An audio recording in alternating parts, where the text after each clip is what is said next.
Hello, Beamdog fans. Welcome to our live demo of Siege of Dragonspear. I'm the Beam Bard, Amber Scott. This is my cohort, Phil Daigle, lead designer on Baldur's Gate, Siege of Dragonspear, and a variety of other Beamdog related projects, but for now we'll just focus on that. Stuff. We're really excited to have you here. We're very excited to show you a little bit of what we've been working on for the last bit. We're going to be playing today through an area we like to call the underground river caverns and entrance. Very ominous. Yes. Very ominous. These caverns run beneath Dragonspear Castle. If you ever read the classic module Orcs of Dragonspear, That's the one. then you'll remember there's a reference to tunnels that go underneath Dragonspear Castle. I'm not going to be spoiling anything in the main plot.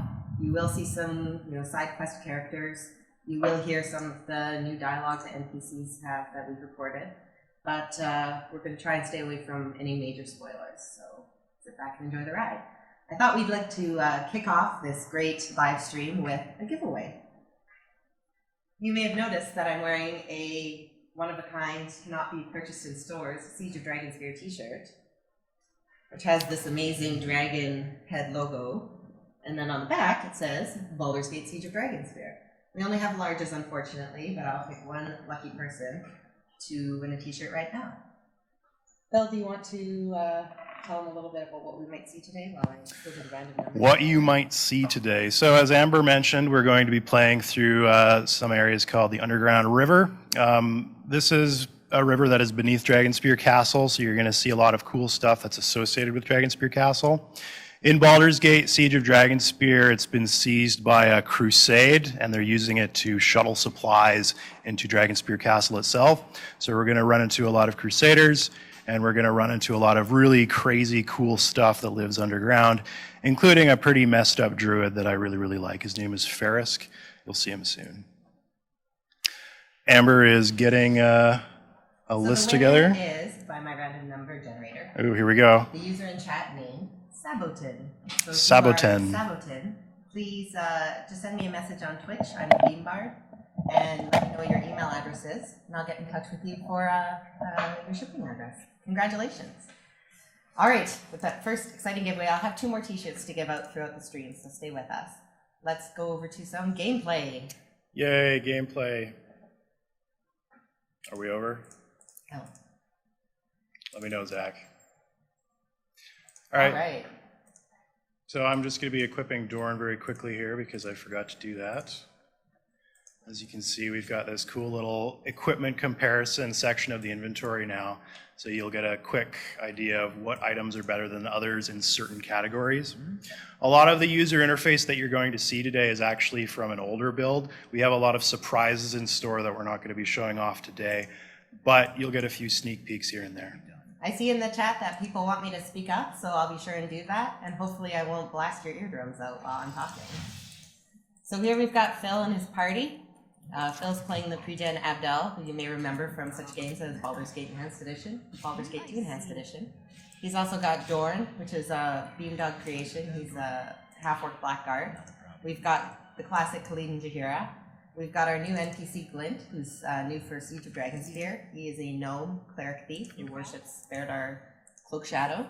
And we've got Edwin, classic evil mage, who first debuted in Baldur's Gate.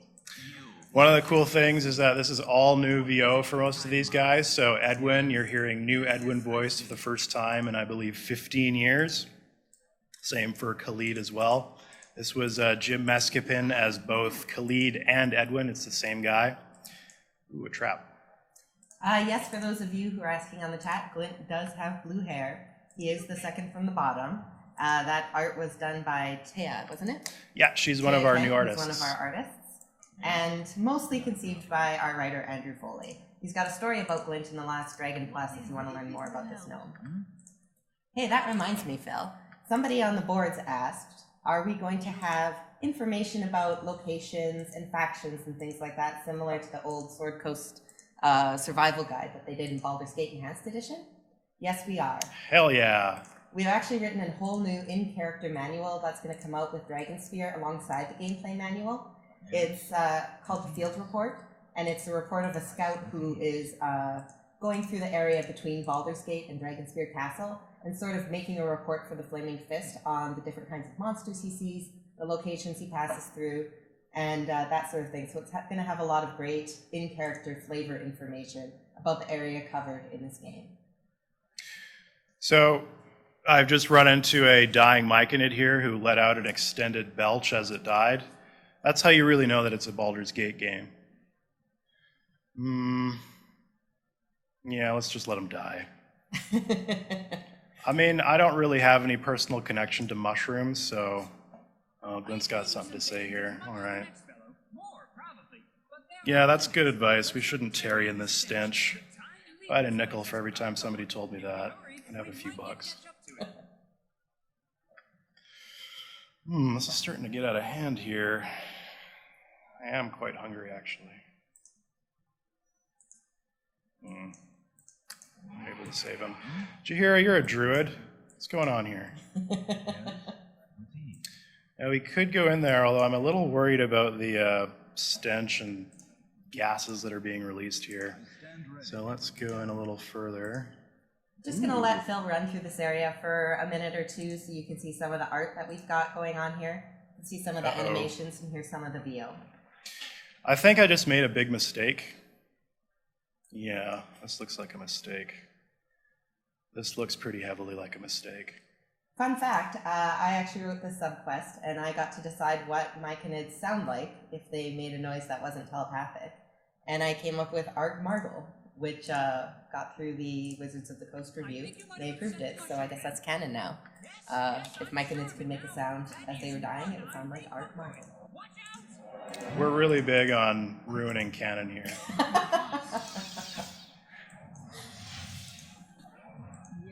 All right, I think I tore these guys up. Here you can see the new journal update system that we've got up at the top of the screen. It just popped up with a new objective for Phil or Abdel to follow up on. And we've still got quite a lot of features here that are in development. This isn't necessarily 100% accurate as to what the final game would look like, but we still wanted to touch base with you, give you guys a look at what we've been working on, and even if it's not completely developed yet. Edwin apparently has inhaled a bunch of gases and is having an issue now, so we need to get him out of there. All right. So there's more to this quest, but I'm going to leave it behind and let you guys see what it's all about. I just chose the quickest ending where we just get into a big fight and destroy some mushrooms. And it made me feel good because I had some really gross mushroom stew last night. Hey, there was a trapped rock there you just passed, Phil. I'm glad I didn't step on it. All right, I believe I've discovered a tribe of ogres here. Chesky is as strong as you. So one of the things that we really try and focus on in Siege of Dragonspear is putting a lot of stuff to do in every single area. We hate having zones that are devoid of anything interesting. It's just a bunch of monsters everywhere. So wherever possible, we like to fit in little bits of content here and there that all has, multiple outcomes and different ways of handling it based on your character. So in keeping with Baldur's Gate tradition, Siege of Dragonspear is an extraordinarily reactive game to your choices. Somebody on the boards asked if the choices or events that happen in Baldur's Gate Enhanced Edition are carried through to Siege of Dragonspear. And the answer is some of them. We did, for example, spoiler if you haven't played Baldur's Gate Enhanced Edition, you can turn your ears off. We did, for example, address, which of the Dukes gets killed again? I believe it's L10. L10? Yeah. Gets killed in Baldur's Gate Enhanced Edition. So we did address issues like that if it was accurate for your playthrough. Not every single decision you made in Baldur's Gate Enhanced Edition will affect Siege of Dragonspear, but we did try to have as much continuity between the two as we could. I wasn't really paying attention to what I said, and I think I just got into a big fight, and that's bad. So we're going to slaughter everybody. There's only 10 or so ogres fighting your little party. Luckily, I am playing on normal, so I'm probably still going to win, unless I throw a fireball in the middle of the crowd. Let's do that for fun. Dude, Edwin. Oh, that was a really bad aim on my part. All right, well, this is going sideways, so we're... You can see the new health bars too above the heads of the enemies here and above the player characters. So this is just a quick visual representation of how each character is doing health-wise. And this is going to be an optional feature, so you can turn it off if you don't like seeing health bars. Yeah, and as you can see, there's 5 pips in each health bar, and those correspond to the information that you get on characters when you tab over them.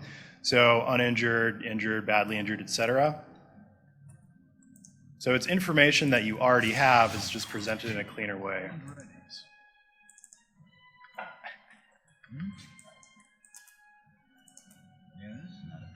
Get him, get him. There we go. And Khalid is cleaning up this cowardly ogre who's running away. You truly are a brave and inspiring man, Khalid.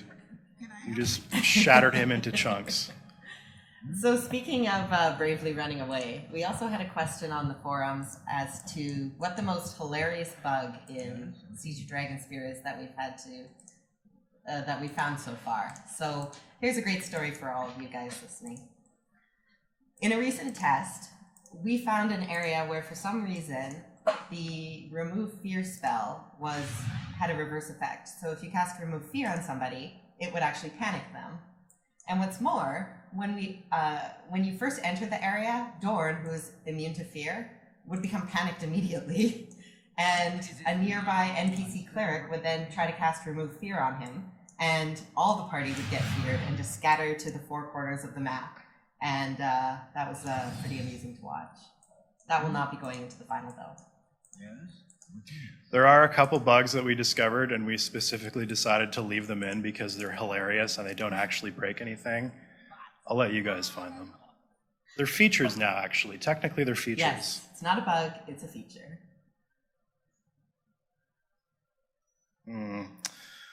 A goblin named Batux. What an unfortunate name. All who would pass must pay the toll.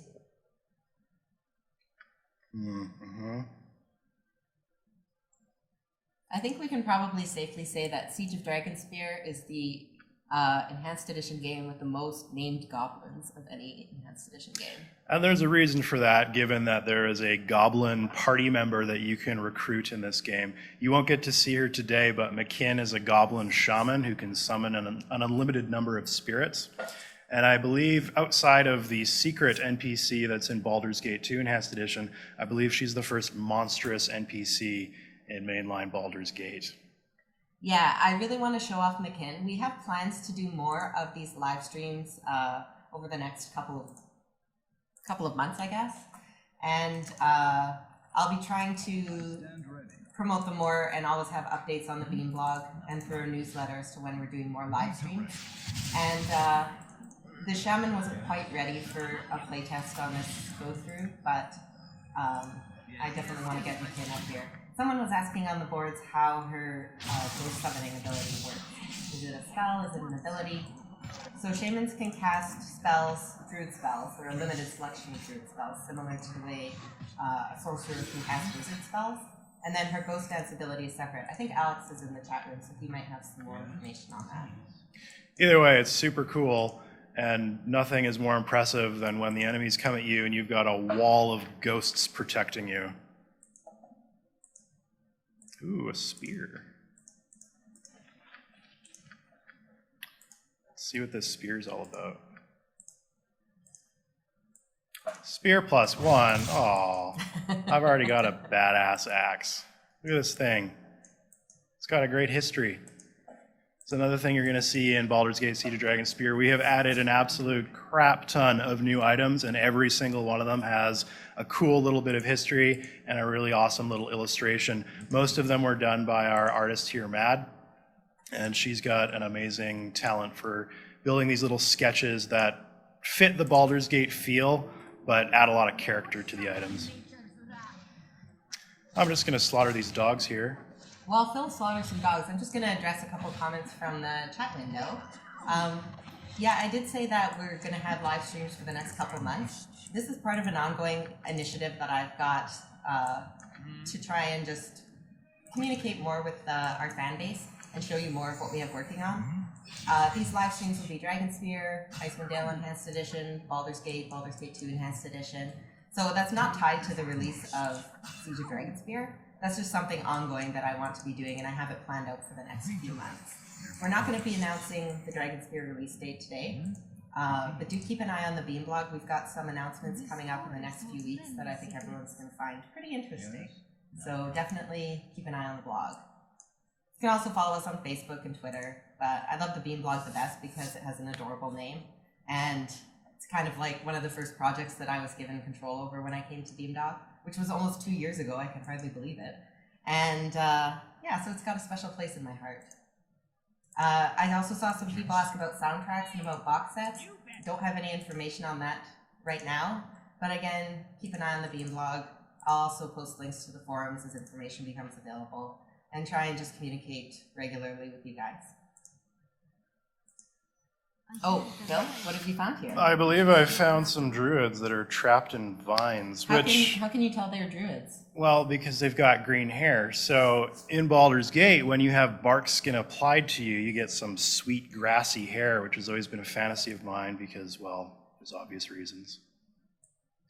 Free us, is that what you're saying? Yeah, I could piece that together. Well, that's what I'd be saying. Let's see if I can help. All right. So these guys appear to be trapped in vines. What would be the best way to free someone that's trapped in a bunch of vines? Well, you start swinging an axe at them. And bam, there we go. It was lucky for you that I happened by. That was actually pretty lucky.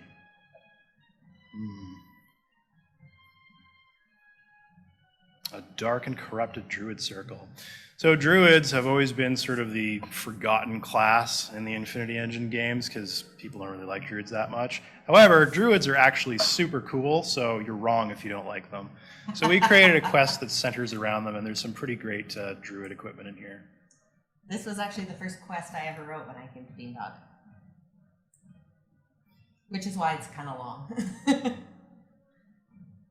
It's actually been it's very much a balancing act, writing quests that are in-depth and have enough steps that they're not just straightforward fetch quests, but that aren't going to fill up the screen with text and have a lot of unnecessary information, especially when we tried to do as much voice acting as we did for this game. It can get really tedious to be scrolling through page after page after page of dialogue. So it was a balance that I had to work on as I continued my employment here. So these druids have given me some pretty useful information. It seems the entrance to the underground river is east of here, which if you've been paying attention to the path I've been taking, I've been intentionally avoiding it. So now that we have A, freed these druids, and B, secured their aid, I guess we can go check out the entrance to the caverns. There's a journal update again. Boy, Phil, that sure looks clear and readable. It sure does. As you may have noticed, we're changing some of the fonts in the game to be much, much more readable at larger resolutions. So as we release more and more information about the game, you'll see more and more of these features, and you'll get to see the exact plans for the fonts. Are those buffalo? Oh, boars. Yeah. I was Buffalo like, I don't boars. remember having buffaloes in these games. So these were not actually part of Baldur's Gate in the past. This is a new creature that was previously never part of the series. Oh, that's interesting. However, they still get chunked like any other monster. You do seem to be... Oh, crap. What is this? An Etten? Yeah, I think I just angered an Etten. Luckily, I have AI scripts on, so I'm buffed to hell and back. So, Dorn, how about you go take care of this guy? Were Ettins in the original Baldur's Gate Enhanced Edition? I don't believe that they were. Yet another edition. Someone was asking if you can hotkey the quick loot bar. Do you know that? Off the top of my head, I don't know, but we can definitely make that happen if it's not the case. There you go, person who asked about hotkeying the quick loot bar. Your request has been heard. Send Glint ahead here because he's searching for traps. Uh-oh. Whoa, what was that? That appears to be some manner of Cyclops. A Cyclops, you say? Let's stay away from the Cyclops. He's bad news. Yes? Oh, we're back at the tree now. What do we have over here? So this is one of our many, many beautiful outdoor areas. I believe this one was built by our artist Wesley Can. It was actually his first area that he had built for Siege of Dragonspear, and we did initial construction on this back in like 2012. And then as we focused more on Baldur's Gate Enhanced Edition 1 and 2, we sort of put Siege on the back burner for a while as we re-engineered what it was all about. Over time, Siege went from a small 2-hour mini expansion that would primarily reuse most of Baldur's Gate Enhanced Edition areas to this massive, more than 25-hour long campaign that is enormously satisfying. So I have a little bit of a problem with scope. I tend to do things that I shouldn't. But in the end, it's just going to make a better game. Yeah. It's going to make a better experience for everyone. We did a lot of testing in the last part of 2015. We came up with both bugs and also just content review, where our internal testers said, this part really doesn't work. The ending in particular, a lot of people had a problem with. And we decided that rather than getting the game out fast and potentially disappointing people, we were just going to go back and redo a bunch of areas and quests and make it a lot better. And I think we're getting really close. Yeah, I put the game down for a couple months and just let it catch up to a lot of the changes that we had made. And so when I started playing it again, there was a lot of fresh stuff that I'd never actually seen implemented. And it was a blast. I mean, it feels like Baldur's Gate. It feels like an adventure that I could have played, 15, 16 years ago now. And it's great. It's got original characters that I remember and love. Hearing new dialogue from Minsk is really exciting. And hearing them interact and banter with the newer NPCs is hilarious. There's a lot of just incredibly great writing in this game, and I'm really eager for people to see it. Thank you, Phil. Someone on the forums also asked if there were particular NPC combinations to look out for in terms of like humorous banters or good interactions. And we actually went through and did banters for all character combinations in this game. So no matter which two NPCs you pick, they will have banters. We spent a lot of time on the banters because in Baldur's Gate 2, and I think Baldur's Gate 1 didn't really have banters, did it? To a limited extent it did, but not in the same way that BG2 and Siege of Dragonspear handled them. And BG2 had it in what we call modal dialogue, which is what's on Phil's screen right now. It's got the little pop-up, and you've got the text written out in a box. And then there's overhead text, which is what the Cyclops is doing right now, which we put a little background on for Dragonspear so that it's easier to read on the screen. So we played with both of the formats for Dragonspear, and I think for the banters we went with overhead text. We did. It's when you actually play the game, you'll kind of understand what we were driving at. It makes the banters feel a lot more natural. Yeah. You can continue walking yeah. and looking at items while your companions are kind of talking in the background. And the banters, we definitely tried to make them as interesting and amusing as possible. So I hope that's a big thing. As you can see, I've got a rather small army here. Because I struck a deal with those druids, they spawned some additional help for me when I had to storm the front gates. Now I'm playing on normal difficulty, which is going to be pretty easy for someone who's experienced with Baldur's Gate. But on core rules and above, this fight is an absolute, I'm not going to say the word because, it's children watching.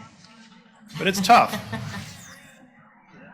There's a lot of ways to get through this scenario as well. So you can talk your way through, you can get items to get through. In classic Baldur's Gate style, there's always going to be multiple solutions. They might not always be apparent because you didn't do the work ahead of time, but there's always another option for you in the game. Yeah. One thing we really tried to remember when we were writing quests and subquests is that players are clever, and we want to reward that. If you've got a great idea of how to get through a quest, then we want there to be a way for you to do that. So for example, on most of the quests where you have to retrieve an item, if you go to the person who has the item and pickpocket it, you can complete the quest. If you kill them and take the item, you can complete the quest. Maybe there's a way to talk to them and get them to give you the item and complete the quest. We really tried to give lots of options so that people can really get into their characters, role play like as the character that they want to be, and really build the story of what's happening in their head. Because Baldur's Gate is all about stories. So I'm going to tell you a fun little story. Speaking of stories. About this pig here. So originally, this pig that's being roasted on a spit was incredibly orange, like super, super orange. There was something wrong with the lighting on him. And the instant that we saw him, we were like, oh my God, that pig is covered in Dorito dust. So we've built up this little lore in the office about the Dorito pig, who is covered in savory, delicious Dorito cheese covering. And I like to imagine that he tastes good, but I'll never really get to try him. But that's the Dorito pig. So when you see him, greet the Dorito pig. Ah, we have some people here.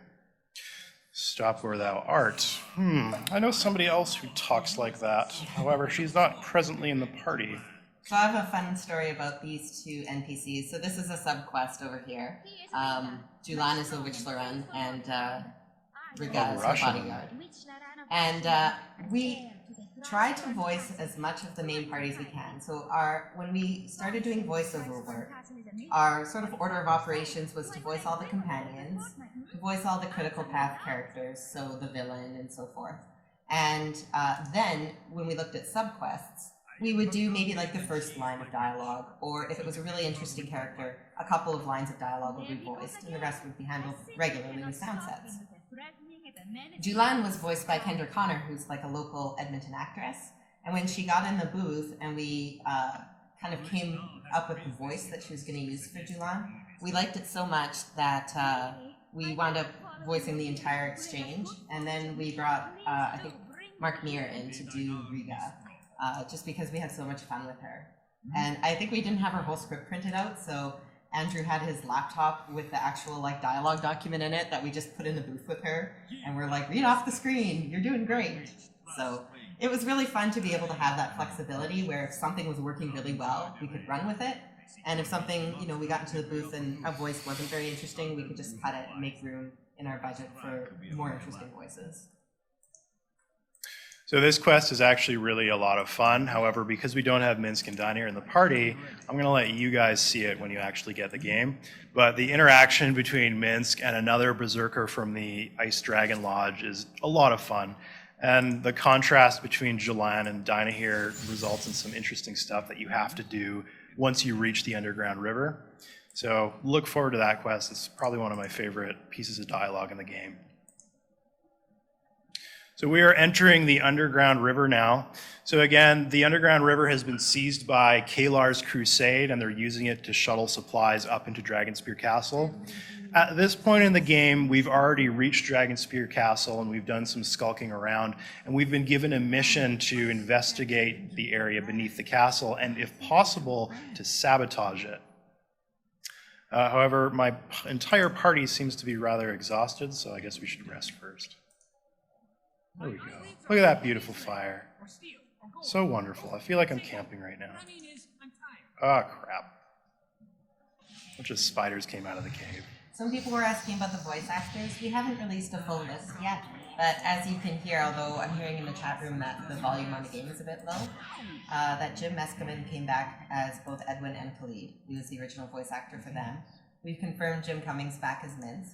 We also got all the Edmonton actors who did the original Baldur's Gate Enhanced Edition characters. So Gord Marriott as Dorn, Mark Meir as Rasad, and Nicola Elbro as Mira. Yeah. For the original characters, again, we brought back everybody that we could, and the cast list is surprisingly extensive. I've seen some people try and throw together a cast list, but it's not quite accurate, and you'll see when the game comes out. I just realized I didn't successfully rest because a bunch of spiders jumped me, so we're going to have a little nap in this cave. Producer Zach, can you tell me how many people are in the chat room? So I think it's time to give away another t-shirt. If you missed our earlier giveaway, there are these glorious Siege of Dragonspear exclusive t-shirts you can only get through us. Again, I can't rest around here. Got this beautiful dragon on the front, Baldur's Gate Siege of Dragonspear on the back. You can only get them through these giveaways since we're not licensed to sell merchandise. So I'm going to use a random number generator to pick someone from the chat room right now to win a t-shirt. Man, Edwin is just hauling. Look at this guy.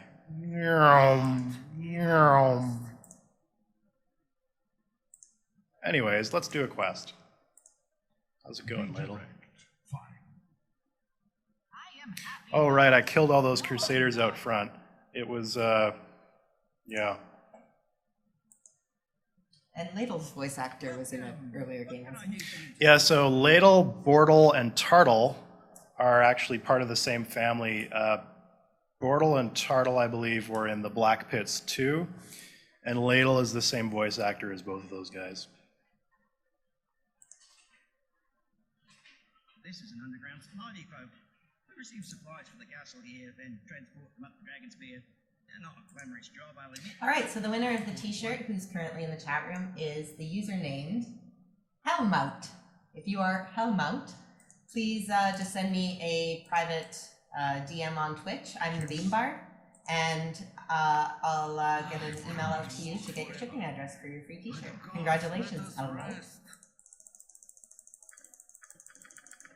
So as you can see, I've taken a job to haul sacks of grain. We're really about realism here, so in order to make money, you will have to take menial jobs. That's not true, I made that up. Anyways, we got a bunch of sacks here, so we're going to dump them in this container. Dorn is incredibly strong, which is why I'm making him do all the work. Someone mentioned on the chat that we've got good and evil characters in the same party. We do. Now, there is still a reputation system, so there may be, depending on how you play the game, you may have troubles having lawful good and chaotic evil characters in the same party. We also have the same two pairs that were in the original Baldur's Gate Enhanced Edition, which is Minsk and Dynahair, and Khalid and Jaheira, who generally cannot be separated, although a lot of people know ways around that. And there are some other NPC interactions that you may find interesting as you play through the game, but I won't spoil them all. Welcome. What can I do for you? So I've moved all those sacks of grain for this guy, and I'm expecting a pretty meaty reward here. All right, so I moved all the grain, I left none behind, yes. And now I have to move the grain back. All right. That's actually a very important life lesson. You know, we try to be educational in our game as well as, fun. No, we just mostly try to be fun. You know what, let's do it. Let's move the grain back. I want to follow this through. I'm tired of this guy jerking me around. We're going to put it back.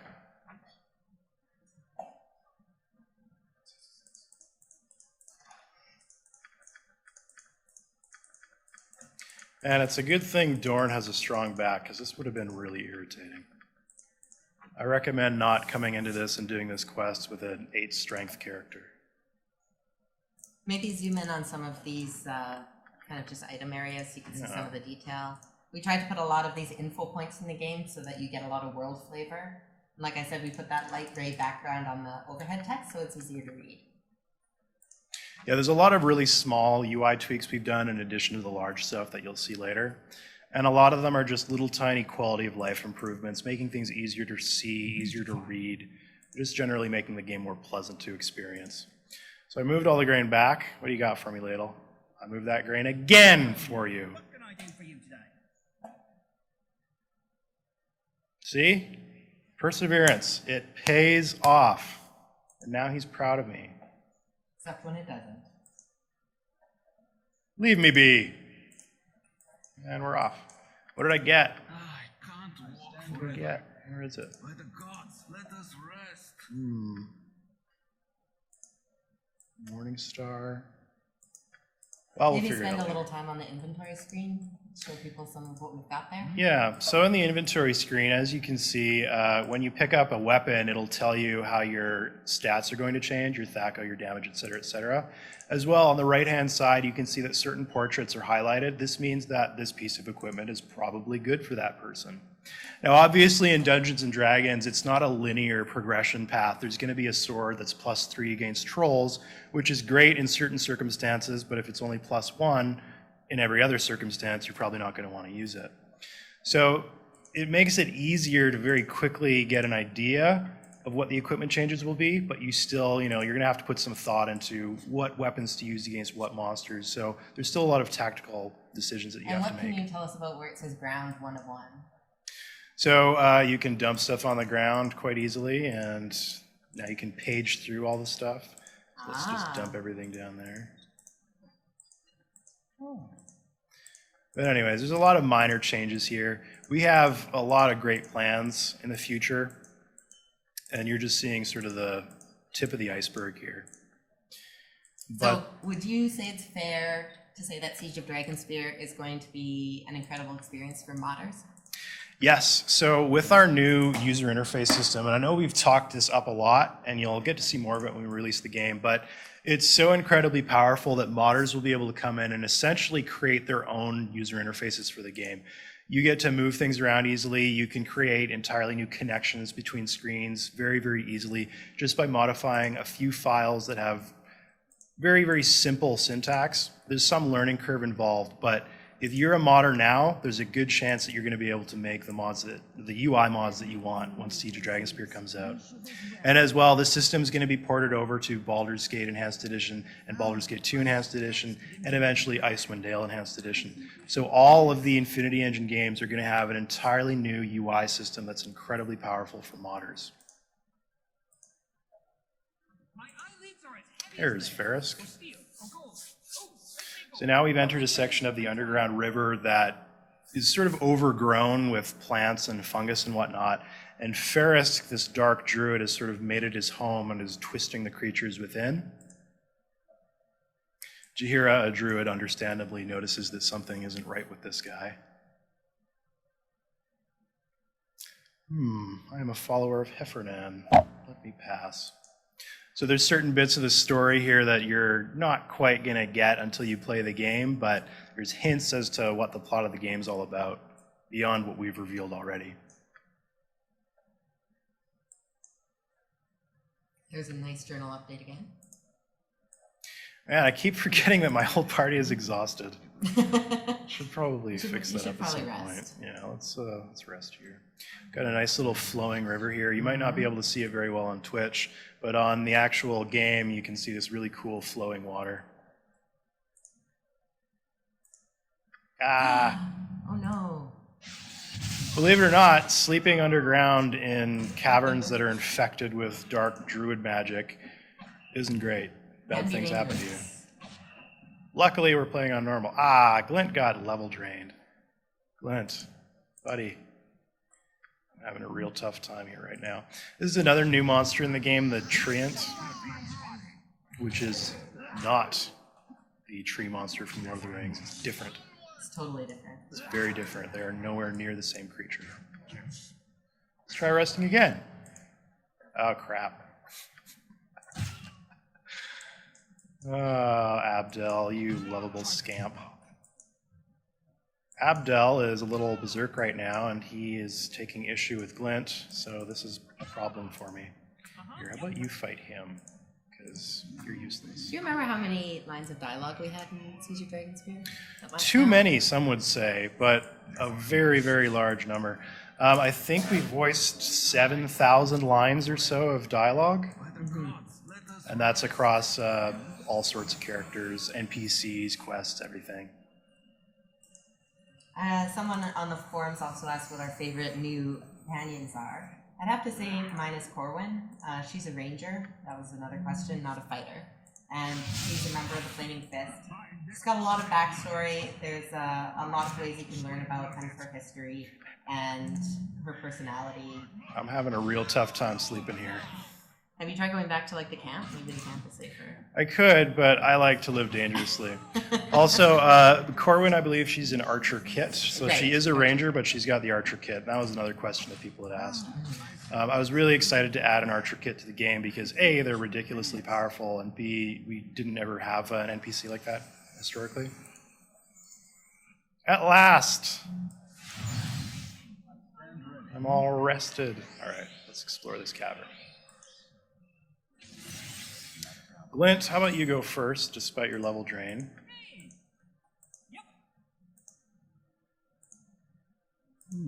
How pretty. This is one of my favorite new areas in the game. We spent a lot of time trying to make this look both underground, but really, really crazy looking. So you're seeing a lot of green growth and stuff that you normally wouldn't see here.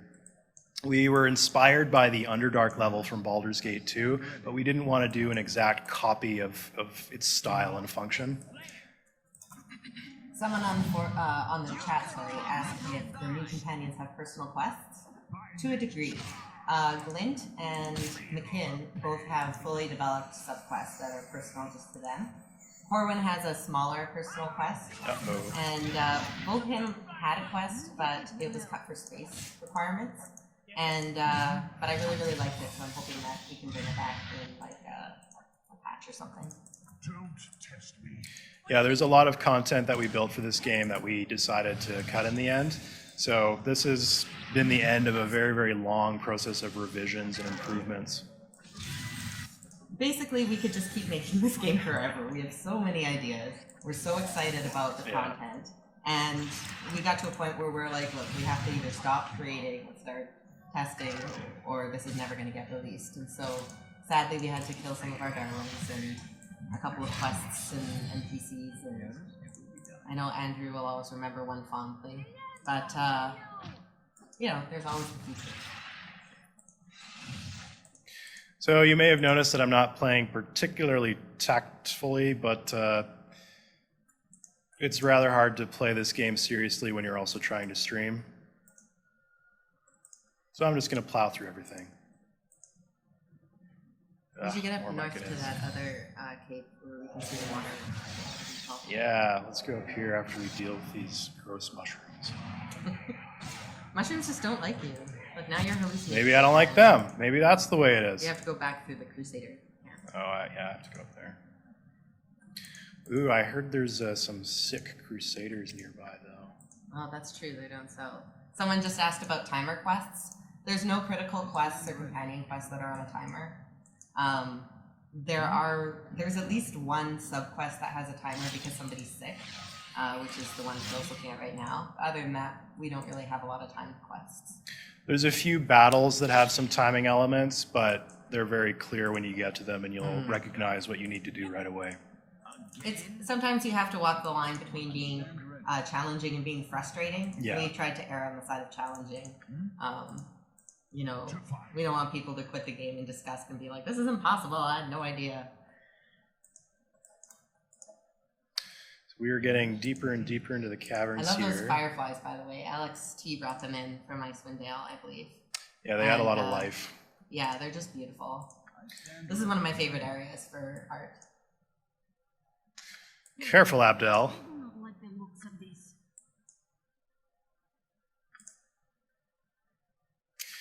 You, bubbling. That's gross. You.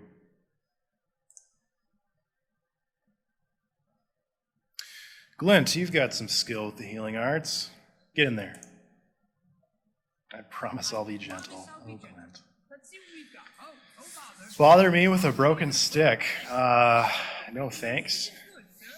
What ails you is beyond my skills. Those poor guys. Yeah, I imagine you do feel sick. So we're going to leave them to rot for a while. And we will come back to them later, and maybe we will rescue them. Maybe we won't. And seeing some compliments on the art in the chat room, I have to agree. Our artists went above and beyond for this expansion. We really wanted to keep it in that classic, original Baldur's Gate feel, but make use of all the different resolutions and modern devices that people would have so we could show off art. And I think the Underground River is a really great example of that. Someone also asked, or actually Andrew Foley, one of our writers, made a comment in the chat room about running out of actual space to put more stuff in. Yeah. And at one point during our revision process, and I think this was around last fall, we did a playthrough and Trent, the company owner, came to us and said, it feels too constrained and too linear, and there's not enough room to explore. And so we designed 3 entirely new maps, full-size maps, that were optional areas with dungeon crawls in them. Some of them were overland maps plus a subterranean cavern. So, and that really added to the gameplay time of Dragonspear, and of course added to the development time as well. But now it feels like you have room to stretch around and wander off of the main path and explore some of the content the world has to offer. Yeah, originally it was a pretty linear adventure, probably closer to the style of Throne of Ball. And as we were playing it, we were like, you know what, this is Baldur's Gate. It feels like Baldur's Gate, but it's missing that wilderness experience. And just stumbling upon a dungeon and being like, holy crap, I just found this thing and it's this huge complex. And it's completely optional. I could have completely missed it if I so chose. So in the game here, I just ran into a pair of drow. And I think I just rescued them. Yes, I did. Are we to speak with Wow. surface dwellers now? I suppose on the Okay, surface I they are really, things. really, really, really want to belt her across the face. Holy crap. Saving us? Wow, that's making me mad. I also wrote this quest. I had a really good time with it. I think Kendra also voiced Kayla, and she's a teenage drow, and we came up with the concept of Valley Girl Drow to guide her voice acting, and it came through really well. It comes across as someone that you just want to grind their face into a paste because of the tone that they're taking with you. You gotta do deep breathing exercises, Phil. You gotta. This game, it's making me heated.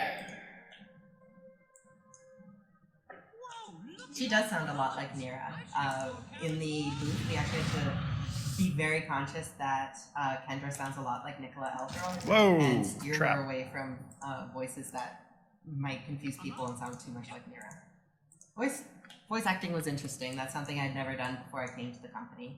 And it had a lot more pieces than I thought it would. Yeah, voice acting was this was the biggest voice acting job we had ever done before. Originally in Baldur's Gate Enhanced Edition 1 and 2, all of the voice acting that we had done was local to Edmonton. And Dragonspear was the first game that we started doing Los Angeles recording because we brought in so many big name actors for these classic characters. So that was a really exciting experience. I flew down and I oversaw a bunch of the voice recording with our voice director, Ginny McSwain. And it was a blast. You know, I got to meet a lot of heroes of mine from the voice acting community. And they show up in the game, and it was just an absolute blast to make it happen. And I got to meet LeVar Burton while I was there because he was working on a Transformers game, or show, I should say. And that was a dream come true for me because I was born and bred on Reading Rainbow, and also a little show that you might recall called Star Trek something something. Uh-oh. Yeah. Someone was asking if we could see Blake's prayer book. His priest book? Yes. All right. Oh, that's mage spells. So here you can see again, this may not be the final as to what was in the game, but we're going to show you what we're working on right now. So here's a revised look at how you can memorize spell. You can see at the bottom, there it tells you how many spell slots you have available, how many you have memorized, and you've got the list of spells on the left, and as you select them, their descriptions show up on the right.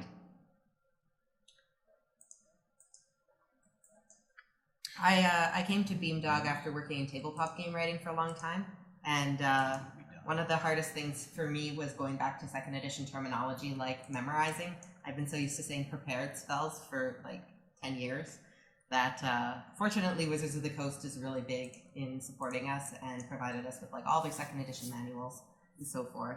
That made it easier for the writers. In a weird way, we've been sort of put in the position of Dungeons and Dragons historians because we have to go into these ancient archives of books that were published in like 1992, 1994 to dig out information that hasn't been referenced or updated in the intervening 20 years.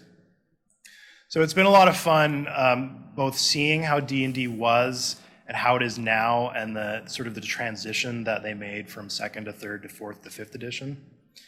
So it's a lot of fun. I mean, we get to delve really, really deeply into the history of a game that we love, and that's been a really fun part of this project.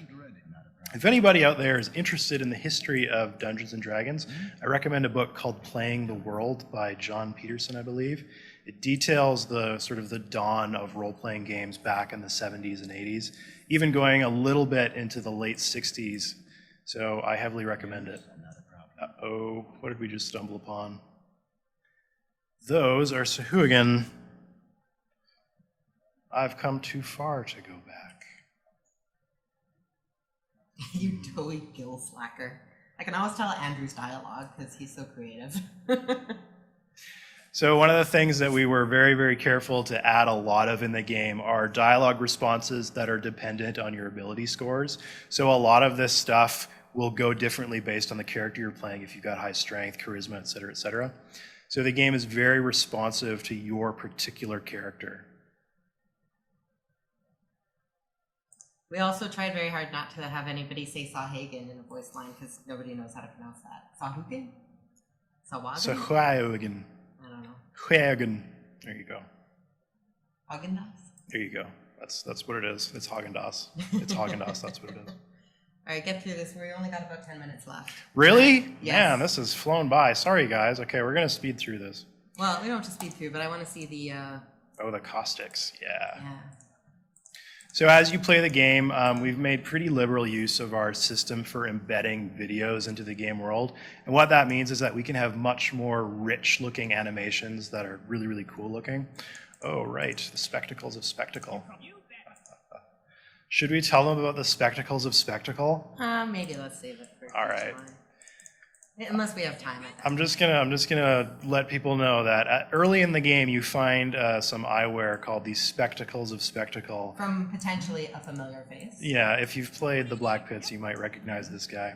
And the spectacles of spectacle are a lot of fun. It's probably my favorite item in the game. You only get 3 charges of it, but you can use it throughout the entire campaign. There's a lot of scenarios where it pops up.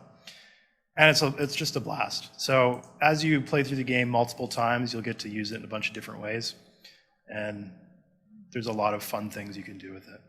Over here, you can see we're using our WebM system to make the water look a lot more spectacular. We've got caustics appearing on the back wall, so it looks like you're actually looking at a pool of water. So that's that reflective light that's bouncing off the cave walls. For those of you who aren't on the up and up with your technical terms, to be fair, I only learned the proper usage of that word like 6 months ago when Jonathan Hill told me. It was very embarrassing. So I've got one more t-shirt to give away. Let's do that before we get too much farther. Can I get a chat room count? If you missed our earlier giveaway, this is a large size Beamdog exclusive t-shirt. It's got the Siege of Dragonspear dragon on the front. It's got Baldur's Gate Siege of Dragonspear logo on the back. And I'm going to randomly generate a number and pick that person from the chat room to win a t-shirt. Not a problem. One of the interesting things is when you play through this section of the game, you're going to see a bunch of stuff that you're not seeing in the stream right now. It's pretty related to the story of the game, so we've temporarily disabled it. But when you guys roll through here, you're going to see some really cool stuff, and you're probably going to grin from ear to ear when you hear it. Ooh, there's a thing there. But I'm going to be a tease and not go into it. Not a problem. Sorry, suckers.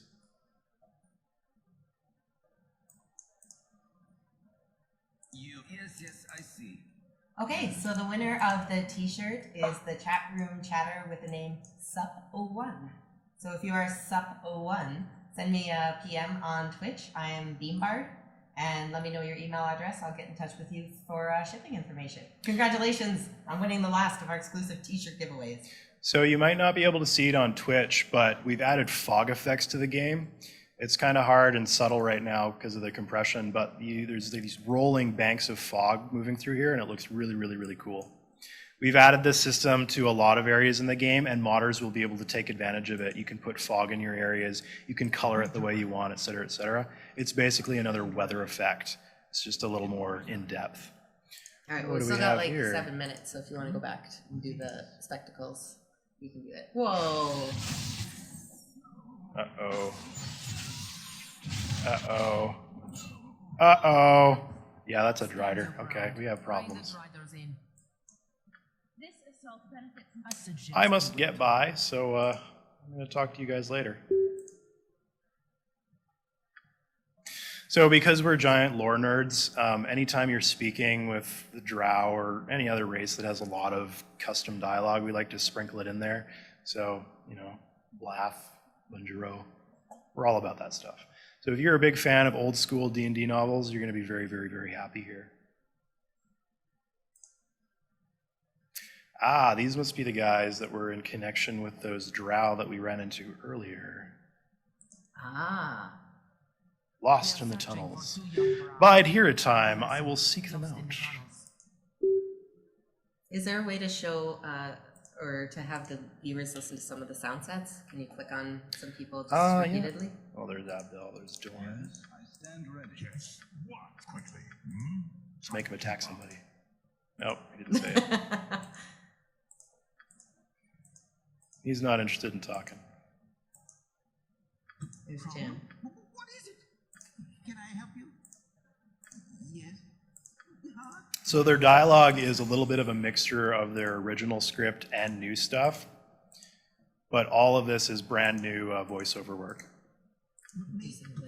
Jacob was in the chat earlier saying hi to Jacob. Jacob is, I think this was his first gig in a video game, and he did a fantastic job bringing Glint to life. He's got a real upbeat personality. I actually gave Taya a picture of Jacob when she did the Glint art because he kind of looks like Glint. So this is Edwin, and this is all new Jim Meskin and stuff. Hey, what happens if we kill Edwin? Don't test me. Be direct. Sorry, Edwin. Going down. All right, he's got stone skin on, so he's doing fine. Damn it, he keeps healing himself. There we go. Don't take any of my stuff. You died, and I made Here he goes. I believe we have one more new creature in the game. Yes, new water elementals. Someone on the chat asked about half dragons, and Alex confirmed we do have a half dragon in the game as well. No, I won't We tell do, you where. yes. Uh-oh. Actually, yeah, let's kill this guy. Etten Ghost. That's not good. And something bad happened to Abdel. Oh no. Hey, the Etten dropped some treasure. What could it be? Let's find out. What is the task? Oh, some sort of cloak. What kind of cloak could it be? I need to identify it. Oh, yeah, he's having troubles. So we're just going to wait for a moment for Abdel to calm down and stop attacking people randomly. In the meantime, let's explore these caverns a little bit more. Ooh, pretty.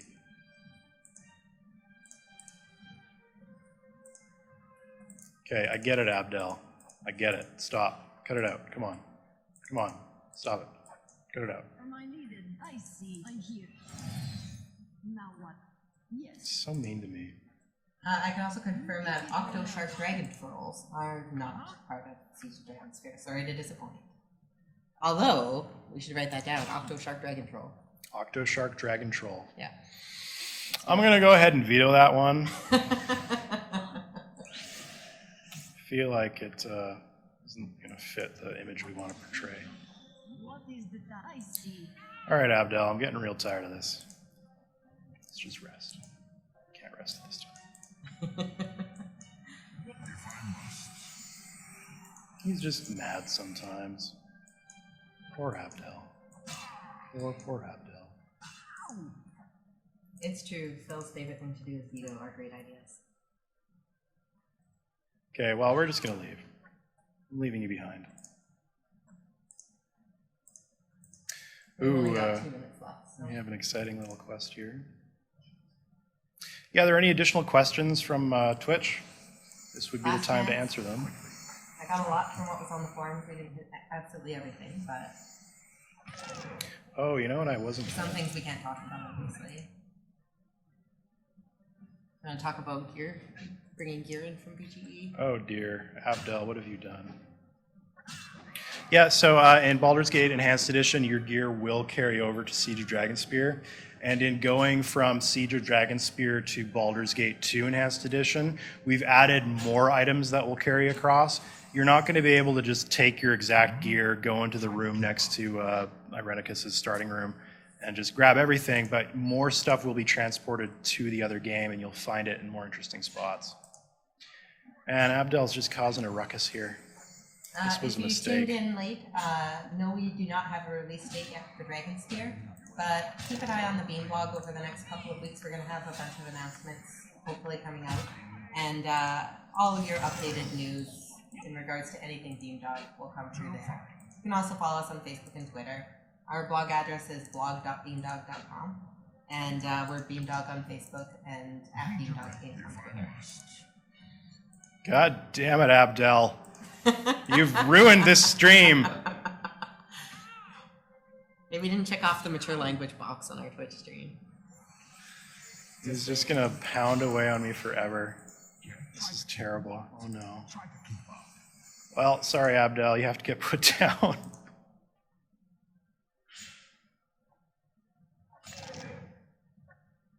The end.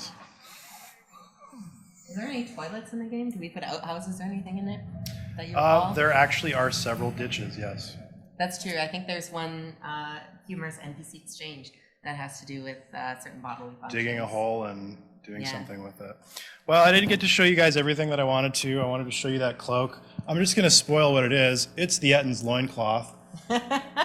Surprisingly, it impacts your charisma score. Warnings, Phil? But that's just a very, very, very small portion of Baldur's Gate Siege Dragonspear. I recently played through the game again, and it took me like 30 hours to do everything that I wanted to, so I had a blast. This is a great game, and I think that everyone's really, really going to love it.